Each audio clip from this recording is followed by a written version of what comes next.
家好，我係保羅。今日想講下一個term 咧，叫幸存者偏差。我諗好多人都聽過啦，但係有冇對呢個幸存者偏差有個認知咧？咁咧簡單啲嚟講咧，就係咧數據唔完整啊，咁就妄下判斷。咁佢有個經典例子嘅。就話咧，當年咧二戰嘅時候咧，啲飛機就翻嚟啦，即係飛翻嚟啦。咁咧飛翻嚟嗰啲戰機咧，佢個機翼咧就好多子彈窿喎，其他部分頭尾咧就冇咁多子彈窿。咁啲科學家咧就專家咧就研究，咁梗係要保護好機翼啦，咁確保多啲戰機咁翻嚟啦。咁呢個咧就係當時佢哋嗰個判斷啊，個數據就係咁樣啦。翻嚟嘅機咧就最中得好多子彈窿咧，就係機翼啦。咁事實係咩咧？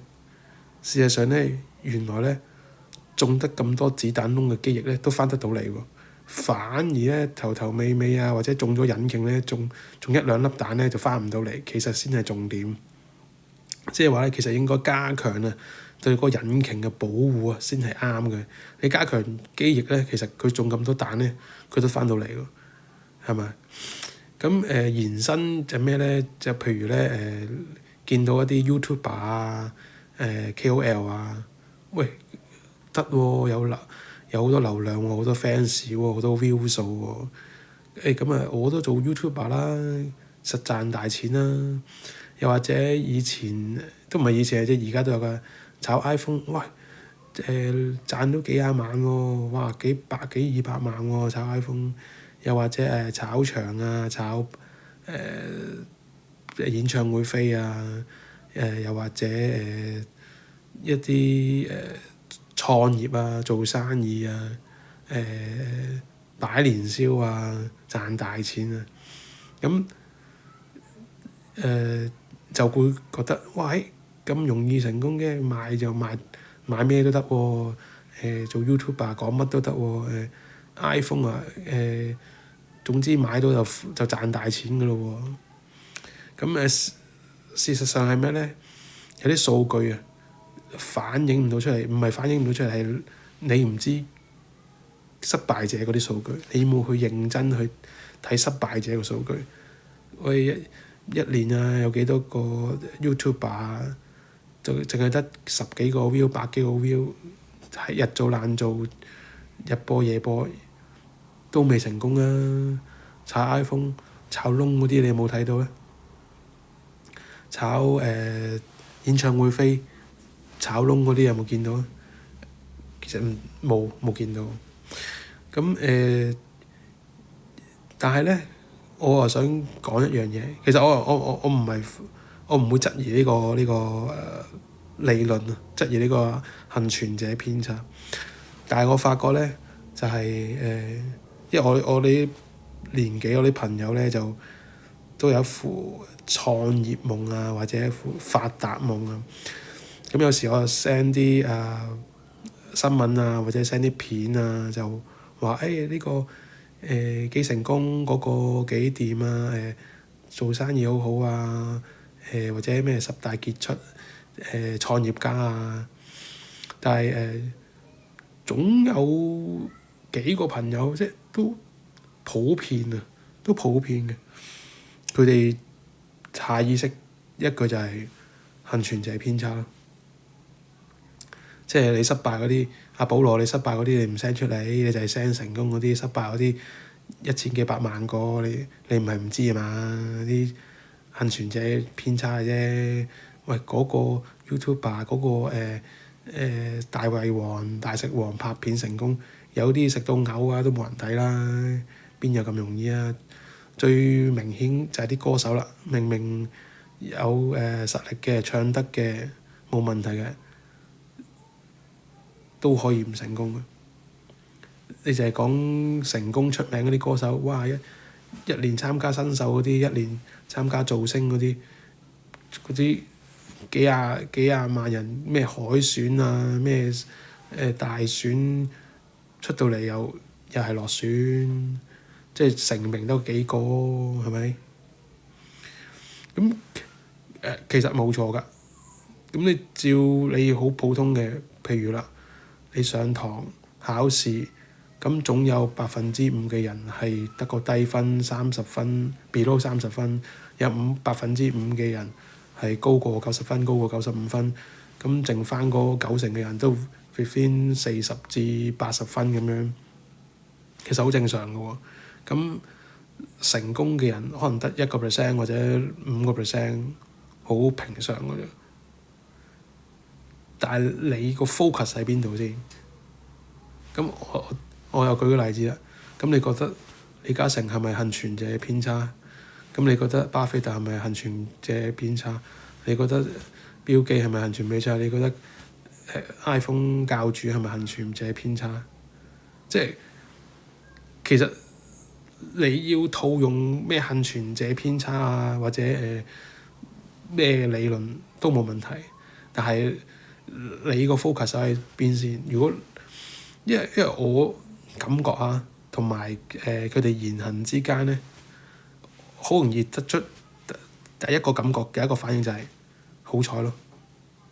即係佢哋唔會諗人哋係點解會成功，點解透過啲咩去成功，佢背後係咩原理？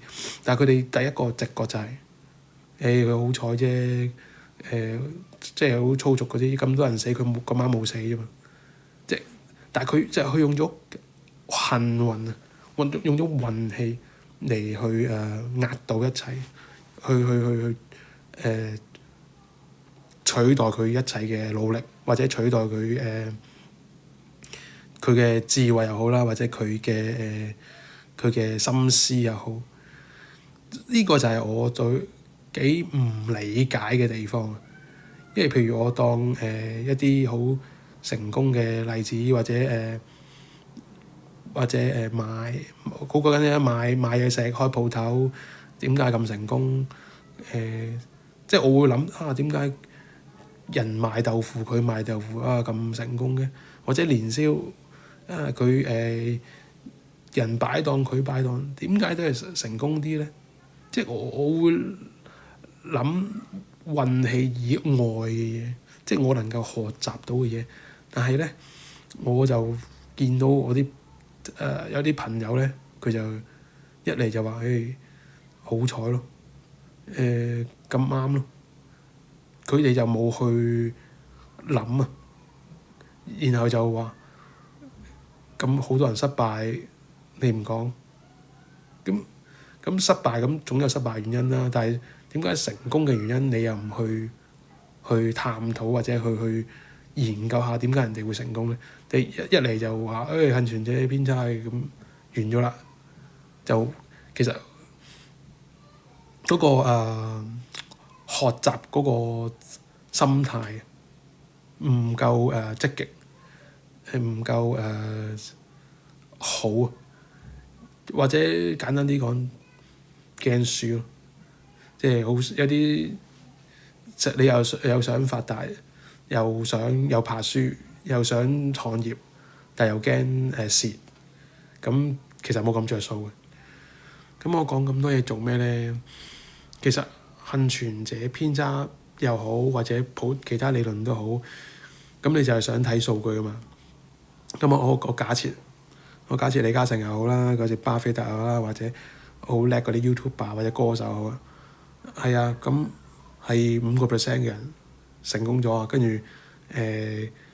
仲有80% 嘅人叫做浮浮沉沉啦，或者未成功啦，跟住剩翻10% 5% 嘅人就已經失敗啦，放棄啦。跟住咁又點啊？咁我反問啦，係啊，嗰個數據喺度啊，咁又點？你有咩得着先？你嘅得着就係話，因為有80%或者90%嘅人未成功，或者你嘅定義係失敗啦，所以你就唔去做啦。5% 至10% 嘅人成功咗啦，你覺得呢個數據太少啦，呢個叫做勝利率太少，成功率太少啦，所以你唔做啦。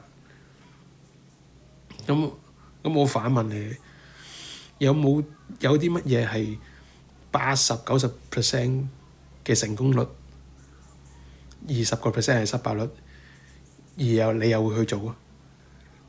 咪打工咯，唔係創業咯，係咪？即係你仲翻讀書，考試成績嚟講，其實好平常喎，90分、100分得嗰幾個，其他都係70-80分，跟住唔合格咪係10幾20個咁。咁其實去到任何你套用喺好多例子，即係正常例子，即係唔係啲極限運動啊，唔係嗰啲打仗啊嗰啲咁極端嗰啲，咁嗰個曲線又唔同啦。但係 normal 嚟講，normally 係咁樣噶嘛。